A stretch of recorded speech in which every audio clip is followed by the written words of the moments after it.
এসবের মাঝে গুঞ্জন ছড়ায় লুৎফুজ্জামান বাবর বিএনপি ছেড়ে জামায়াতে যোগ দিচ্ছেন।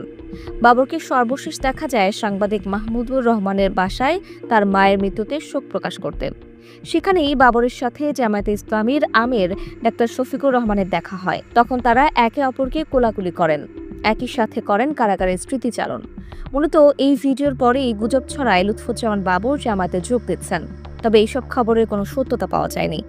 ধারণা করা হচ্ছে শারীরিক অসুস্থতার কারণেই লুৎফুজ্জামান বাবর এখন মিডিয়ার সামনে কম আসছেন। এমনকি নেত্রকোনা ৪ আসন থেকে তারই মনোনয়ন পাওয়ার সম্ভাবনা বেশি।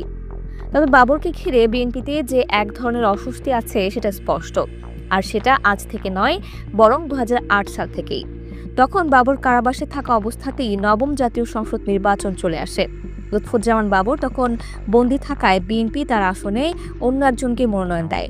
তবে তিনি কারাগার থেকেই স্বতন্ত্র প্রার্থী